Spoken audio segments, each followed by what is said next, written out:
E aí pessoal, sou o Alexandre do Politicando. Essa semana eu e o Magno conversamos com o Marcos Santos, ele é professor de História. A gente conversou sobre o projeto Escola Sem Partido. Nós assistimos uma série de vídeos explicando sobre o projeto, também demos uma lida na PL. E a gente resolveu conversar com alguém que vive o dia a dia da escola, escutar o ponto de vista do professor. Como sempre, a gente vai deixar alguns links aí dos vídeos que a gente viu na descrição. E é isso aí, fica aí com a nossa conversa. Bom, eu me chamo Marcos, eu sou professor de História já há aproximadamente 11 anos, se eu não me engano. Acho que esse ano eu estou completando meu 11º ano como professor. Estou formado há 10 anos, eu comecei a dar aula ainda no final da minha graduação, formei em História na USP, e eu considero que uma década em sala de aula já é o suficiente para eu ter um certo know-how, digamos, de como funciona uma dinâmica de escola. Mesmo escola particular e pública, eu já dei aula também em escolas da Prefeitura de Santos e escolas estaduais durante uns 2 ou 3 anos, 2 anos e meio, na verdade. Bom, com relação à Escola Sem Partido, ele faz parte aí de um projeto ultraconservador que vem ganhando força no Brasil já de uns tempos para cá. Eu diria que há uns 5, 6 anos para cá, acho que 2010 até agora, e esse ano se notabilizou como uma ameaça real. Na prática, o que acontece? O Escola Sem Partido ele acusa os professores de serem doutrinadores, né, de serem professores de esquerda, professores com convicções alinhadas ao pensamento marxista, e que esses professores eles acabam induzindo jovens como eu posso dizer, a refletir ou a repetir essa forma de pensamento. Colocam os alunos, os jovens de ensino fundamental e ensino médio como pessoas como livros em branco, como pessoas incapazes de ter questionamento, de ter um posicionamento, como vítimas indefesas, e que vão absorver tudo que o professor fala como uma esponja. Bom, em primeiro lugar, eu já acho isso uma grande asneira. É muito de quem não pisa numa sala de aula. Porque a coisa mais difícil é você fazer o aluno prestar atenção. Eu acho que cara, já começa daí. Você não consegue. É uma coisa já difícil. Eu, como professor de história, então, dependendo de determinados assuntos que eu vou falar, sei lá, sobre feudalismo, ou vou falar sobre Idade Moderna, vou falar sobre a questão do antigo regime na França absolutista dos anos 1700. Pô, sabe, como você dinamiza isso? Como você traz esse período para o interesse, para a realidade de um aluno nos dias de hoje que vive no Brasil, numa época de rápida troca de informações, né? Um aluno está sempre conectado, ligado no celular, ligado na internet, nas redes sociais. Como você traz algo que aconteceu há 300 anos em outro país, numa outra época, para essa área de interesse do aluno? Isso já é o primeiro grande problema. Mas eu diria o seguinte, outra falha que eu observo logo na base dos que defendem o Escola Sem Partido é a crença de que os professores são de esquerda. Realmente tem professores de esquerda, tem mesmo, mas de coração, eu conheço, a maioria dos professores que eu conheço são de direita. E não só nas escolas onde eu leciono, mas mesmo em escolas públicas. Eu tenho colegas que dão aula na Prefeitura de Santos, na Prefeitura de São Vicente, na Prefeitura de Cubatão e também no Estado, escola estadual em Santos e São Paulo. E o que eu costumo conversar com eles é justamente que a coisa não parece fazer muito sentido. Professor doutrinador, conheço tantos professores de diversas áreas, inclusive de história, que são conservadores. Na verdade, quem é o doutrinador? Que doutrina é essa? Essa ideia do Escola Sem Partido, ela já tem um tempo mesmo. Eu falei de uns 6 anos para cá, na verdade é de uns 8 ou 10 anos para cá, que ela já vem mais consistente. Tem uma coluna do Reinaldo Azevedo, na revista Veja, do dia 19 de novembro de 2008, com o nome Por uma Escola Sem Partido. Nossa. Nessa época, ainda nem existia o tal movimento Escola Sem Partido. mas já existia a ideia, né, de que o professor ele é doutrinador, de que o professor ele conduz o aluno a pensar de um jeito que é... Em primeiro lugar, eu acho problemático essa questão de colocar que ser de esquerda é imoral, né? Porque, em primeiro lugar, falta entender o que é ser de esquerda. Isso é um conhecimento histórico falho para 90 e tantos por cento das pessoas que falam corriqueiramente esquerda e direita. A maioria das pessoas que falam, essas pessoas de esquerda são isso, aquilo outro, não faz a menor ideia do que foi a Revolução Francesa, onde o termo esquerda e direita foram cunhados. Sim, sim. É uma ignorância absurda, desde da concepção do projeto. Eu cheguei a ver o site do movimento aqui, as ideias que o movimento defende, que eles têm um site, eu nem lembro agora qual que é o endereço certinho do site, mas tem mais ideias que não entraram na lei, né? Mas eles têm justificativas mais abrangentes aí, né? Mais coisas aí do que estão na lei. Isso que o Alexandre estava até tentando falar aqui, mas estava cortando um pouco, tá falando que é fato notório que os professores e autores de materiais didáticos vêm se utilizando de suas aulas e suas obras para tentar... Então, isso daí para mim já está errado desde o começo, né? É uma das primeiras frases da justificativa e o cara tá dizendo que é fato notório, ponto, né? Sem dar... não dá exemplo, não apresenta prova, não tem estatística, tipo, a maior parte não aponta quais são os livros, quais são os lugares, não diz nada, né? Ele fala que é fato notório, todos nós sabemos, você tem que saber também, e é isso que justifica, né? É uma coisa meio louca, é o que tu falou no começo, né? Parece uma coisa feita por Parece não, né? Depois a gente vai ver na assinatura também aqui que isso comprova, mas é uma coisa que foi feita por uma pessoa que não entende mesmo a dinâmica de uma escola, né? A pessoa que acha que realmente o professor vai chegar ali e vai... O professor inescrupuloso de esquerda ali, ferrenho, que está totalmente alinhado com o governo que está lá no poder, que estava no poder, né? E que vai conseguir doutrinar todo mundo da forma como ele quer lá, e todos os aluninhos vão ficar ali acuados, sem poder responder, sem poder fazer nada. E tem uma outra questão também que sempre me passa pela mente, que eu nunca tive um professor declaradamente de esquerda. Nunca. Sim, em toda a minha fase escolar, digamos, né? Na USP, sim, claro. Isso, essa era até uma dúvida que eu tinha da USP. A gente ouve falar que eu nunca, não conheço muita gente da USP e não tenho muito contato, mas que se fala bastante é que o pessoal da USP, lá tem bastante gente de esquerda, né? Você estudou lá, né? O que você enxerga disso? O conjunto de alunos, né? O corpo discente lá do curso de História, da Faculdade de Filosofia, Letras, Ciências Humanas, ele já foi reconhecido como muito mais de esquerda do que o que ele era na época que eu fiz a minha graduação, entre 2003 e 2007. Mas, ainda naquela época, eu diria assim que pelo menos ali metade dos alunos que estudaram comigo se alinhavam com ideais de esquerda. E a maior parte dos professores eram realmente de esquerda. Foi ali que, na verdade, eu fui entender um pouco como funciona o pensamento de esquerda de uma maneira bem ampla. E quando eu falo de esquerda, é importante destacar que isso vai muito além de ideias marxistas. Como eu havia dito anteriormente, a Revolução Francesa é que cria essas alcunhas, né, esquerda e direita, com base no posicionamento onde jacobinos e girondinos se sentavam na Assembleia Nacional, que foi formada logo no início da Revolução, 1789, 1790, e isso décadas antes de Karl Marx nascer. É muito, como eu posso dizer, é uma coisa paradoxal. Você associar a esquerda necessariamente com ideal marxista é uma coisa muito burra, para dizer mesmo. Porque o Marx não era nem nascido. Não faz o menor sentido um negócio desse. A esquerda sempre se notabilizou por ser um movimento progressista. Tanto é que, durante os anos 1800, os liberais eram tidos como, de certa forma, a esquerda, e enquanto os mais conservadores eram tidos como direita. No Brasil, durante o século XIX, os anos 1800, nós tivemos a presença de dois grandes partidos, o Partido Liberal e o Partido Conservador.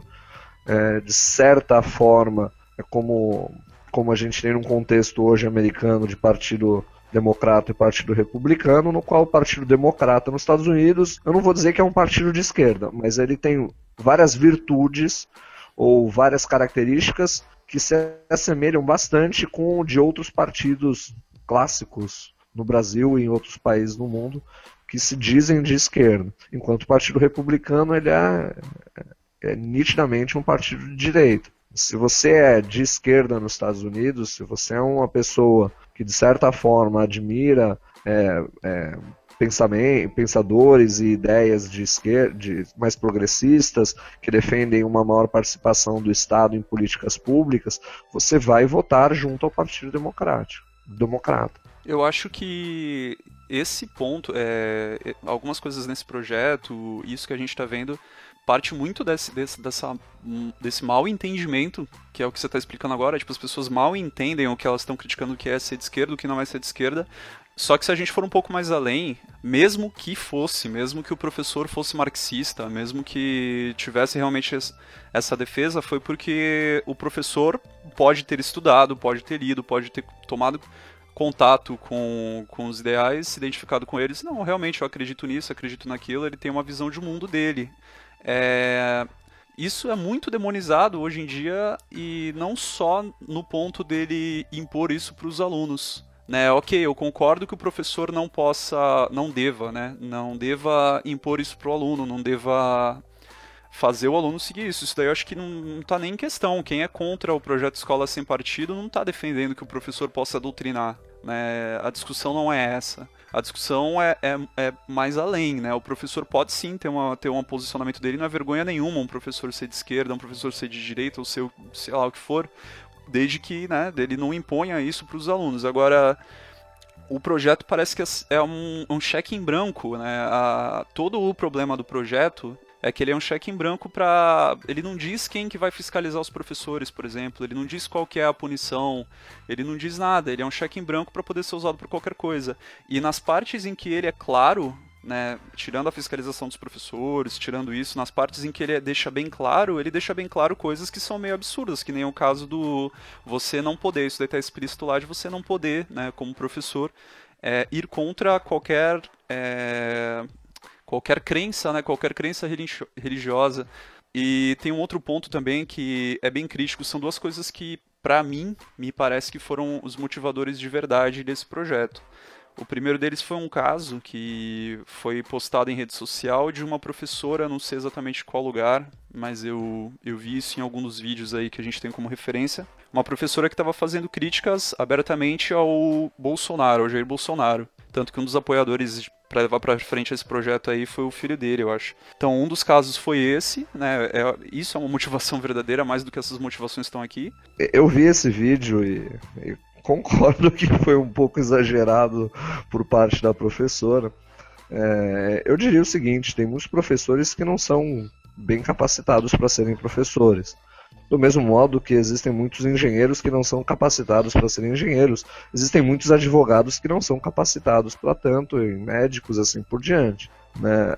Eu acho muito mesquinho você pegar, por exemplo, um engenheiro incompetente e condenar toda a classe trabalhista de engenheiros por conta da ação de um ou outro que não são responsáveis com as suas ações profissionais.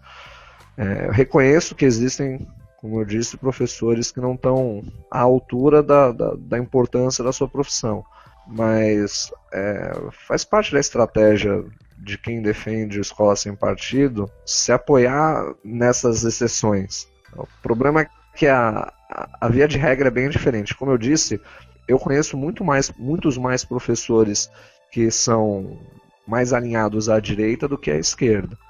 Aqueles professores, por exemplo, que dizem assim, eu não me importo com política, esses professores não são de esquerda. Então, por mais que você diga assim, eles não são de esquerda, mas não são de direita. Mas eles não são de esquerda. Vamos para facilitar um pouco a comunicação, né? Há quem acredite em neutralidade, né? Há quem acredite que exista neutralidade de discurso. Eu posso afirmar também, porque além de professor, eu sou formado em psicologia.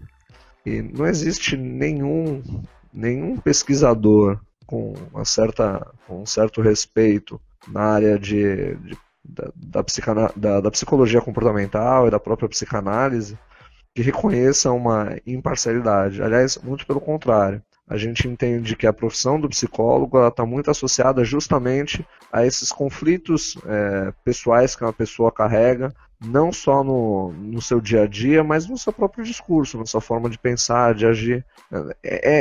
Não tem como você se manter neutro diante de determinados aspectos. É lógico que, por exemplo, se eu for falar, vamos supor, da Guerra Fria, do embate entre Estados Unidos e a União Soviética por quase 50 anos. É lógico que eu vou tentar tratar dos pontos positivos e negativos de cada lado. Eu vou tentar jogar para eles as informações que se tem através de pesquisas, de pessoas que se dedicaram, arregaçaram mangas para estudar o contexto histórico dos anos 1900, eu vou tentar colocar para eles de uma maneira mais honesta os pontos positivos do desenvolvimento capitalista do pós-guerra e os pontos negativos desse processo, bem como os pontos positivos do processo revolucionário do socialismo na União Soviética e os pontos negativos.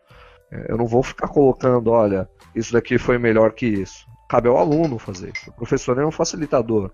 O professor que trabalha para fazer com que os alunos pensem de acordo com o que ele quer, isso não é um professor, é um picareta. Mas mesmo assim, é impossível haver imparcialidade. Porque por mais que você tente apresentar algo de maneira neutra, de maneira honesta, você se relaciona emocionalmente com um determinado assunto. Existe esse vínculo. E outros assuntos eu defendo abertamente, isso eu falo para os alunos.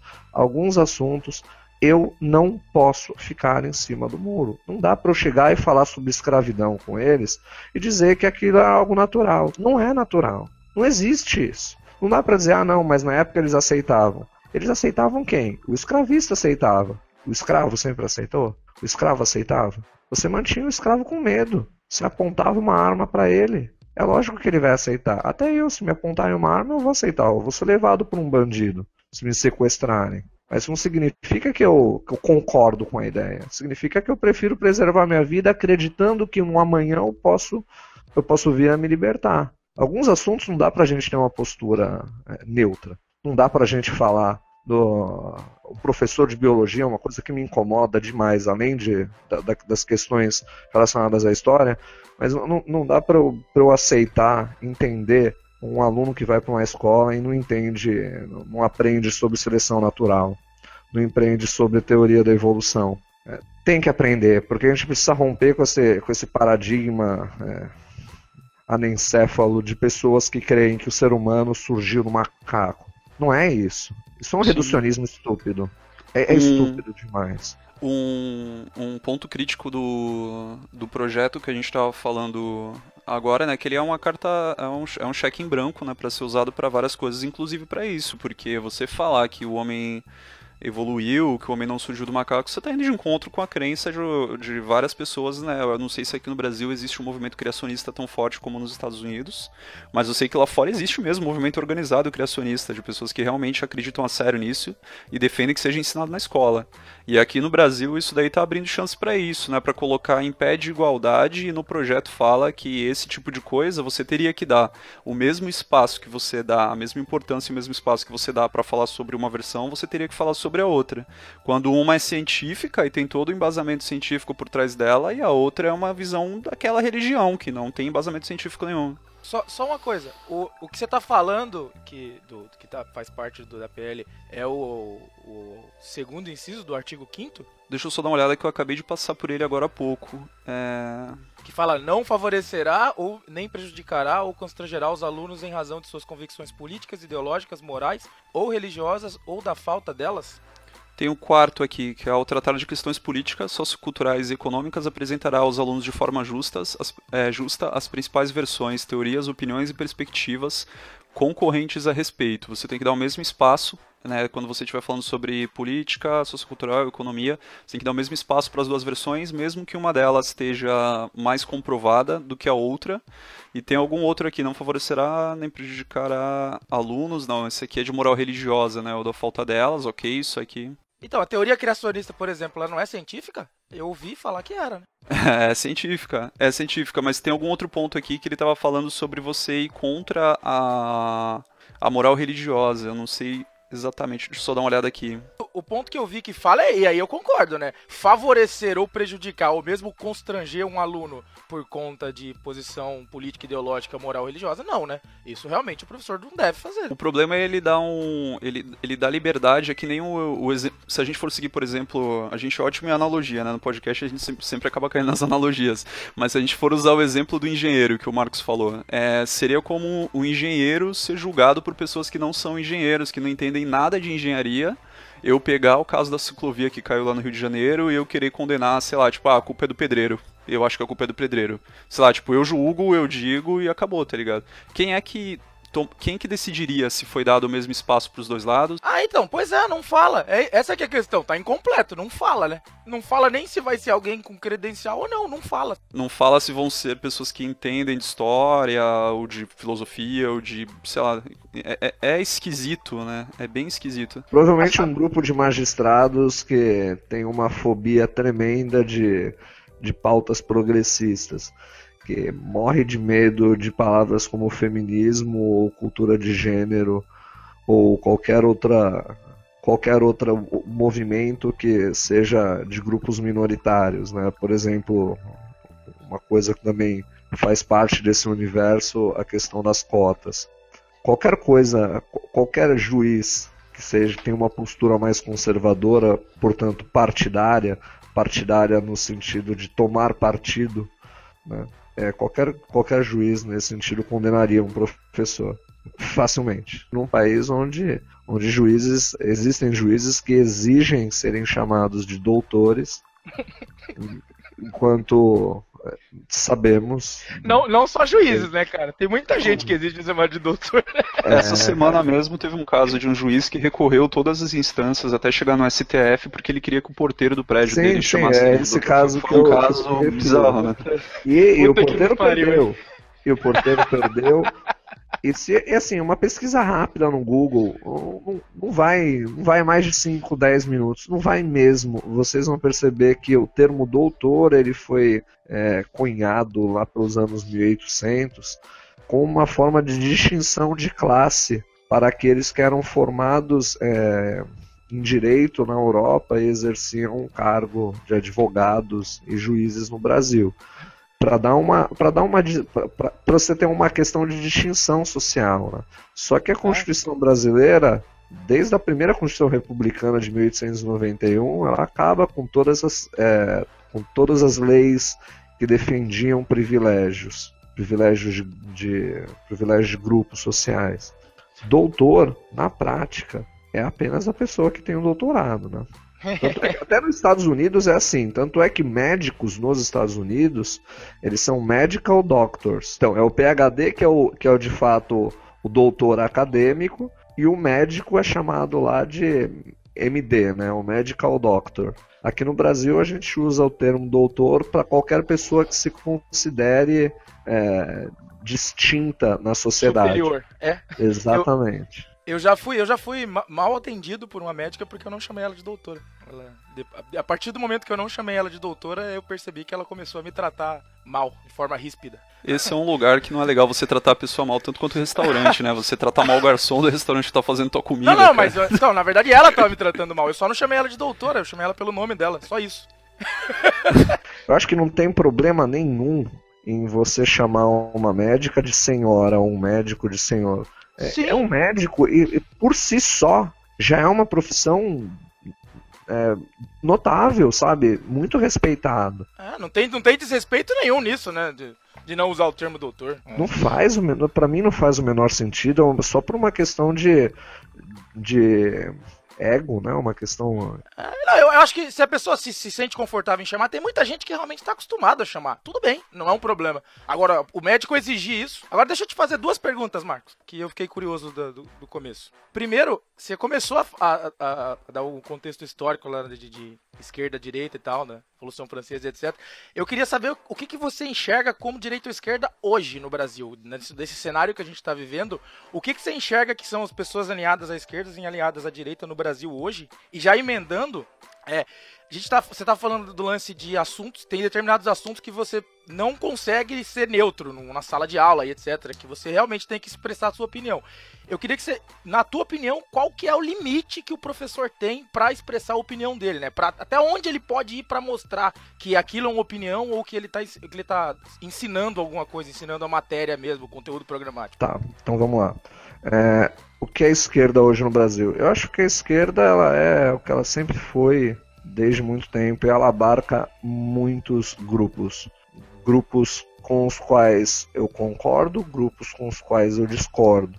Ela não é uma coisa coesa, né? Na esquerda você tem sociais-democratas, de verdade, não adeptos do PSDB, verdadeiros sociais-democratas, como por exemplo é o Partido Democrata americano, o Partido Democrata dos Estados Unidos é um partido com valores sociais-democratas, como são os partidos mais fortes em países como a França, a Inglaterra, a própria Alemanha, os partidos que normalmente têm a maior quantidade de políticos eleitos nesses países são partidos que defendem esses princípios sociais democratas, que defendem de certa forma uma maior participação do Estado, como eu já tinha dito anteriormente, uma maior participação do Estado na consolidação de direitos sociais e em criação de políticas públicas,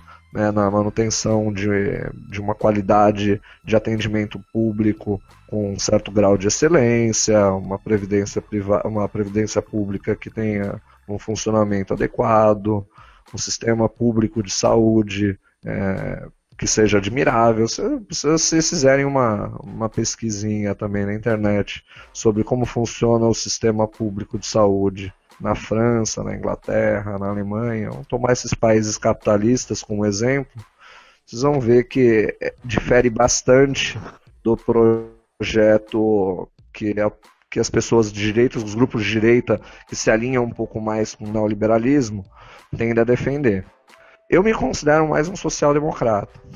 Eu já tive meus momentos mais radicais, mas eu me considero uma pessoa mais social-democrata que entende que o capitalismo ele tem lá os seus valores, mas que todo governo deveria priorizar investimentos que atendessem a maior parte da população, uma população que tenha menos assistência, menos alcance de oportunidades na vida. Então, acho que no Brasil existe esse grupo, né, um grupo de sociais-democratas, existem marxistas, e dentre os grupos de marxistas, pessoas que defendem a teoria de Karl Marx. Algumas ideias de Karl Marx para mim fazem bastante sentido, outras eu acho um pouco exageradas. Mas mesmo entre os seguidores de Karl Marx, os marxistas, existem os mais radicais, os mais moderados, existem os anarquistas, né, as pessoas que já não têm mais, não tem mais muita crença no funcionamento de um Estado nacional, né, organizado. Porque uma questão é o seguinte, eu acho importante destacar isso. Muita gente associa esquerda e direita com relação à presença ou ausência do Estado. Mas, como eu disse, na raiz da coisa, a esquerda, a direita, em sua origem, na formação da convenção durante a Revolução Francesa, ela se caracterizou muito mais por uma questão de defender políticas públicas inovadoras, ser de esquerda, e ser a favor da manutenção de um determinado status quo e de uma determinada política mais tradicional para que eles se sentavam à direita. Não existia essa questão de maior ou menor grau de participação no Estado. Os jacobinos que se sentavam à esquerda não defendiam o Estado forte e os girondinos um Estado fraco. Por que os girondinos defenderiam o Estado fraco se eles haviam tomado o poder do rei Luís XVI tão recentemente? Desculpa, Luís XVI. O Luís XVI foi preso em 1792. A França passou a ser governada pela Assembleia, né, deles, a Convenção, a partir de então. Por que os girondinos que representavam os grupos mais ricos e mais influentes do antigo Terceiro Estado, por que esses caras teriam interesse em um Estado frágil se agora eles finalmente faziam parte do Estado. É uma falácia você dizer que esquerda defende Estado forte e direita defende Estado fraco. Como eu disse, o pessoal da esquerda, durante a Revolução Francesa, tinham ideais liberais, porque a França vivia um absolutismo. O que havia de revolucionário para aquela época, para aquele contexto histórico, era o liberalismo. O liberalismo, naquele contexto, era um movimento de esquerda. É que com o passar do tempo ele se tornou dominante. Então, ser de esquerda é ser progressista, é você defender mudança, é você defender construção, é você defender o aprimoramento de instituições e de políticas públicas. Ser de direita é defender o conservadorismo, defender o que já estava sendo posto, a manutenção desses valores e do funcionamento dessas instituições, como sempre foram há, 100, 200 anos. Se não fosse os movimentos progressistas de esquerda, nós não teríamos a escravidão. Quem lutou pelo fim da escravidão foram as pessoas, os partidos se associavam mais à esquerda. Então, pessoas que tinham ideias de melhoria dessas políticas governamentais. Agora, respondendo a tua outra pergunta, eu acho uma questão bem interessante essa. E eu vou te dizer o seguinte, ela é bastante subjetiva. Onde está o limite, eu não sei. Eu não sei onde está o limite, mesmo. Mas eu posso dizer que tudo parte de um certo bom senso. Todo professor ele tem que ter a consciência de que ele é um formador de opinião, o que não significa que o que ele falar o aluno vai sair papagaiando. Como eu disse também, eu nunca tive um professor notório de esquerda, assim, eu nunca tive um professor que se dissesse de esquerda, ou que deixasse claro isso, ou que realmente defendesse com unhas e dentes pautas mais progressistas. Nunca tive isso e nos meus 8 anos de ensino fundamental e 3 anos de ensino médio. Aliás, mais um ano de cursinho que eu fiz posteriormente. Eu nunca tive isso. Porém, eu tive professores que defendiam com unhas e dentes o neoliberalismo, declaradamente. Então, para mim, esses professores são doutrinadores. Curiosamente, eles nunca me doutrinaram, porque todo indivíduo tem um certo grau de resiliência. A gente, não é porque, por exemplo, você vive numa casa e você foi criado por pais que discutem com frequência, onde o homem agride a mulher, onde existe uma série de irregularidades, de riscos à saúde da criança, eventualmente drogas. Não é porque isso ocorre no ambiente do seu lar, do lar da criança, que a criança vai trilhar esse caminho para ela na vida.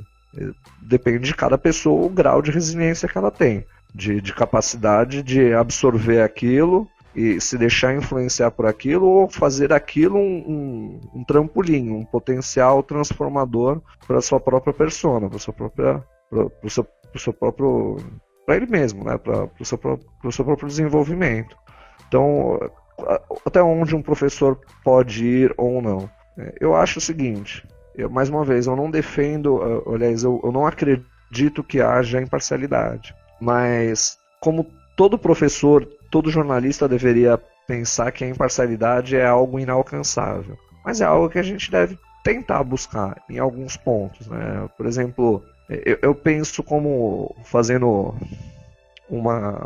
um paralelo com o sonhador que busca o pote de ouro no final do arco-íris, né? A pessoa que busca a liberdade caminhando em direção ao fim do horizonte. O horizonte ele é inatingível, ele é inalcançável, é utópico. Porém, a gente tem que sempre tentar se aprimorar e tentar fazer um trabalho que seja o mais honesto possível. Porque o professor ele não deve ser um instrutor na concepção fria da coisa. O professor ele é um facilitador. Eu sempre entendi que todo professor deve ser aquele que instiga o aluno a pensar. O professor tem que ser aquele cara ou aquela mulher que faz com que o aluno fique curioso e fique pensando, mas será que é isso mesmo? E corra atrás, sabe? E abra o computador, vivendo essa época de informações que nós temos, que pesquise um pouco e verifique, contradiga, né? Fale, professor, mas eu ouvi falar isso, faz sentido, né? Que é importante que haja esse tipo de debate. O aluno tem que trazer esse questionamento. E o professor tem que ser o cara que vai fazer isso ser fomentado, isso tem que vir à tona, mas nunca dando uma resposta. O melhor professor que eu tive lá na USP foi um professor que disse numa aula para mim foi muito marcante isso, que ele falava que uma boa aula para ele era uma aula que começava com poucas certezas e muito mais dúvidas. Ele dizia que ele sabia que a aula dele era boa quando ele terminava a aula muito mais em dúvida do que com muito mais clareza das coisas. Isso para mim sempre fez bastante sentido, sabe? O conhecimento ele não pode ser dado como algo finito, fechado. Ele é muito amplo e toda forma de pensar é interdisciplinar. Nós vivemos um mundo que é interdisciplinar. Porém, a estrutura de escola ela é travada em grades. Né? Aliás, é curioso como é chamado, né? É grade escolar, como se fosse uma jaula. O aluno ele está numa sala de aula trancado num momento de uma disciplina curricular, de uma grade curricular. Eu acho bastante preocupante isso, né? de se atentar a esse tipo de coisa. Porque eu assisti a entrevista do Leandro Carnal no Roda Viva, passou já umas 3 semanas, eu assisti ela na íntegra. E quando ele fala sobre a escola sem partido, eu achei bem interessante, porque ele normalmente é um cara em cima do muro. Né? Ele é uma pessoa que tenta ser o mais distanciado possível do objeto que ele tá tratando. Ele tenta tornar tudo o mais impessoal possível.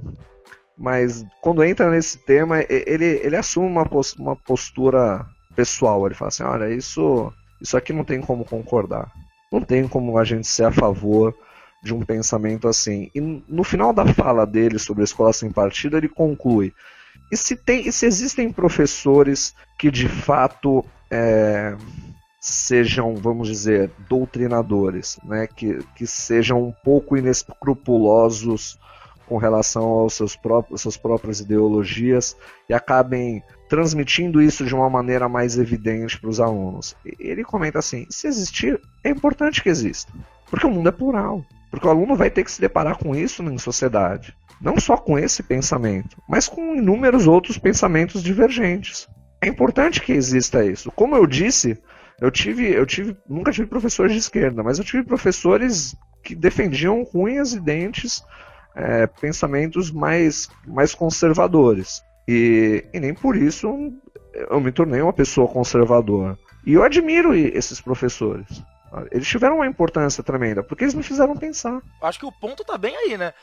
Lógico que o professor pode ter a orientação dele, desde que isso leve a discussão e não a um problema pro aluno, né? E não o cara ser discriminado por ele discordar.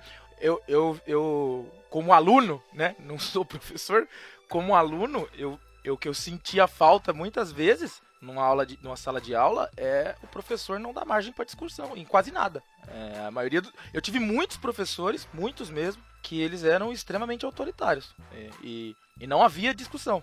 Então eu acho que isso é muito pior do que o cara ter ideologia A ou ideologia B. É o professor que não discute com o aluno, principalmente com o aluno adulto. Óbvio que quando você está dando aula para criança, você não tem como se discutir tanto. Mas a partir do momento que você está dando aula para adolescente, adulto já, sabe? Um cara jovem, de 20 e poucos anos, e você não querer discutir com um cara de 20 e poucos anos um assunto que é relevante dentro de uma aula, isso eu acho meio pesado. Normalmente, Alexandre, esses professores, eles são professores com um pensamento mais direito, porque eles são mais tradicionais, eles são de uma formação mais antiga, que não abria espaço para o debate. Né? A educação ela sofre críticas por parte de quem vive em meio escolar há muito tempo. Tem o famoso álbum do Pink Floyd, o The Wall, que trata, assim, vai na ferida, né? Se você for pegar aquela música Another Brick in the Wall, do Pink Floyd, e assistir o clipe, aliás, tem até um filme deles, né? É uma ópera rock. Se você for ver aquilo, é a crítica ao sistema escolar dos anos 1960. que era pasteurizador. O professor era aquele que detinha o conhecimento, o aluno é um burro, é um livro vazio e tem que absorver tudo o que o professor diz. Os professores que têm essa postura autoritária do tipo não permitir com que os seus alunos possam participar da aula, expor suas ideias, argumentar, serem até um pouco contraditórios, porque o aluno precisa ouvir a si próprio, precisa ouvir a sua contradição para entender os erros da sua forma de pensar, para tentar corrigir e aprimorar a sua retórica. Os professores que não abrem espaço para isso é que foram formados numa forma de pensamento mais antiga. E acham que essa forma de pensamento antiga ela é a que vale. O cara que defende uma forma de pensamento antiga como sendo a mais a que melhor funciona, que defende a manutenção dessas tradições, ele é conservador, logo ele é de direita. Lógico que também existem, não vou dizer que todos eles vão ser de direita, mas assim, por concepção, a maior parte desses professores que são mais intolerantes, eles tendem mais ao lado justamente daqueles que defendem o Escola Sem Partido. Mais uma vez, eu só queria deixar claro que tem professores de esquerda que são abusivos também. Eu não tô fazendo uma meia-culpa aí com tanta gente que eu sei que também faz errado. Mas sim. Eu acho que não sei se ficou claro essa. Sim, eu entendi. A minha visão por experiência também do lado de cá, do lado como aluno, é a mesma de vocês, né? Eu tive muitos professores também que eram autoritários, mas eu nunca tive um professor que queria implantar a ditadura gaysista, comunista, feminista, né? Ninguém era um autoritário de esquerda, né? Um marxista, nada muito radical. Os autoritários que eu vi eram super conservadores, então não sei se foi coincidência, lógico que pode existir, provavelmente existe por aí também, mas né, o que o mundo mostra, já que é muito válido para você colocar numa lei falando que é de conhecimento geral, o que é de conhecimento geral para mim é justamente o contrário, né? O que impõe não é o que eles estão dizendo aqui, que não pode ser imposto, né? O que normalmente é imposto é justamente o que a lei está defendendo.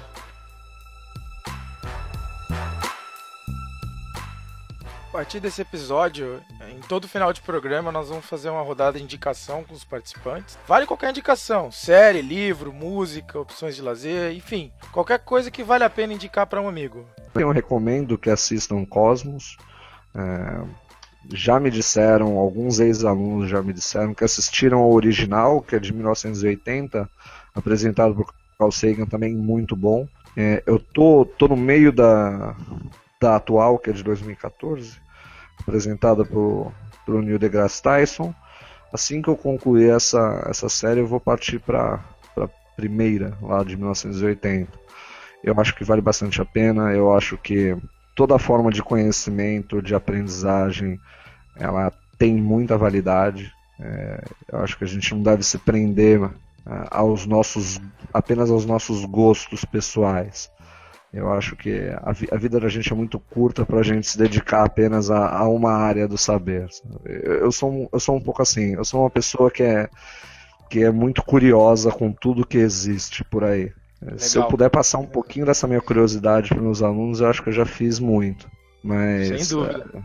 A gente tem que sempre buscar uma escola que seja democrática, que permita a discussão, que promova a discussão, uma discussão saudável, respeitosa, e que essa discussão seja sempre baseada em estudos, seja sempre baseada em leitura, em vivências, em experiências.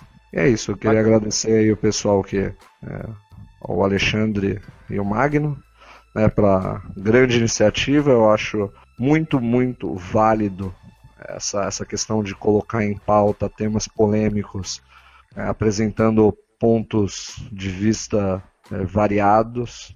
Vocês sempre dão uma pesquisada tentando entender o discurso que é a favor e o discurso que é contra alguma coisa. O que estiver sendo tratado na pauta de vocês, eu acho isso muito legal. Porque, de certa forma, a gente percebe nessas horas, eu como professor percebo nessas horas que a escola, de algum modo, ela ajudou a transformar vocês. Porque vocês caminharam pro lado certo. Né? Vocês entenderam que antes de se ter uma ideia sobre algo, de se desenvolver um pré-conceito, você precisa se informar direitinho, refletir, discutir, para que a gente possa tentar entender melhor uma determinada afirmação, uma determinada ideia.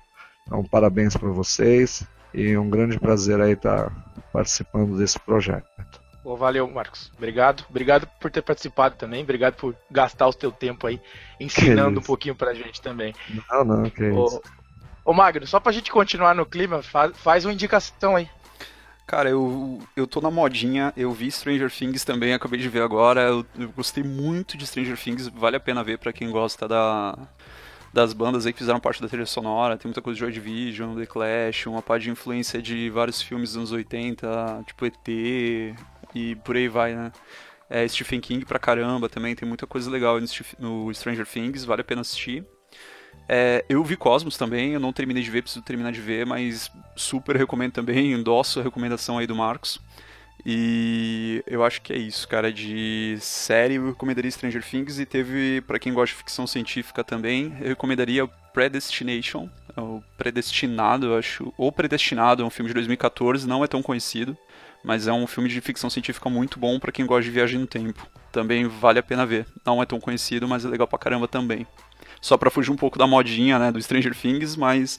Então eu vou colocar esse daí como minha recomendação, porque Stranger Things todo mundo tá recomendando agora. Show de bola. Eu vou homenagear o professor de história e vou indicar Marco Polo, série do Netflix. Comecei a ver, eu vi 5 episódios, acho, da primeira temporada. Acho que tem 12 ou 13 da primeira temporada só, e não saiu a segunda ainda. Mas eu achei a série animal.